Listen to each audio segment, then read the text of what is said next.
आज बुधवार 28 फेब्रुवारी 2024.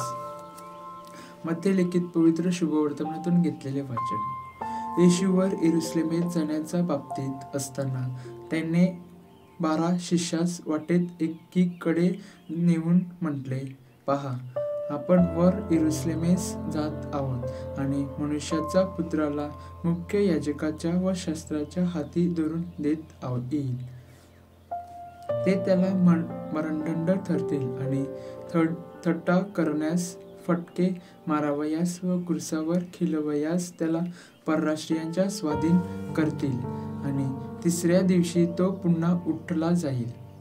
तेव्हा जब्तीच्या मुलाच्या आईने आपल्या मुलास त्याच्याकडे येऊन त्यांना पाया पडून त्याच्याजवळ काही मागणी केली. त्याने तिला विचारले, तुम्हाला काय पाहिजे? ती त्याला म्हणाली, तुमच्या राज्यात या माझ्या 2 मुलांतील एकाने तुझ्या उजवीकडे व एकाने डावीकडे बसावे अशी आज्ञा करा. येशू म्हणाला, तुम्ही काय मागताय हे तुम्हाला समजत नाही.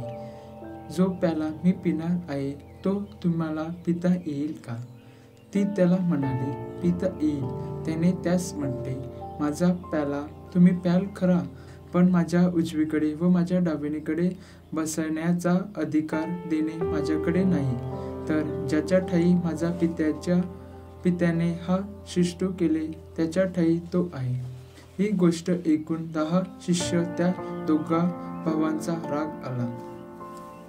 पण येशूने त्यास बोलवून म्हटले, परराष्ट्रीयावर त्याने अधिपती प्रभुत्व चालवतात व मोठ्या लोकांही अधिकार करतात.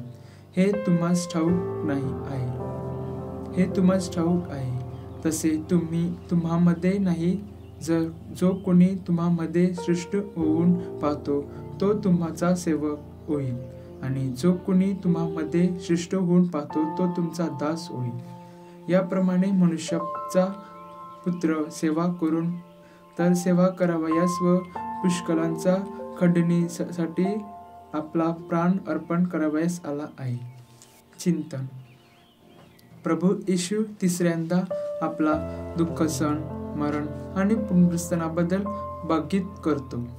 तेव्हा याकोब आणि योहान याची आई प्रभू येशूला विनंती करते की तिच्या दोघीही मुलांना त्याने त्याच्या राज्यात त्यांच्या उजवीकडे आणि डावीकडे बसवावे. प्रभू येशूच्या दुःखसणाचा प्याला पिण्यास 2 शिष्य तयार होतात, परंतु त्यांना खऱ्या निस्वार्थी सेवेचा अर्थ कळत नव्हता.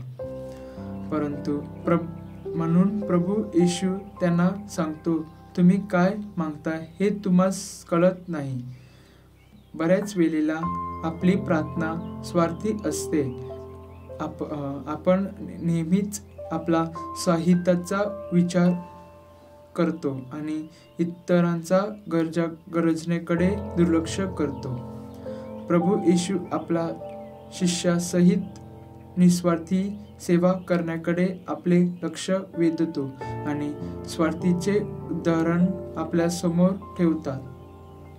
सांगतो की मनुष्याचा पुत्र सेवा करून घ्यावयास नाही, तर सेवा करावयास व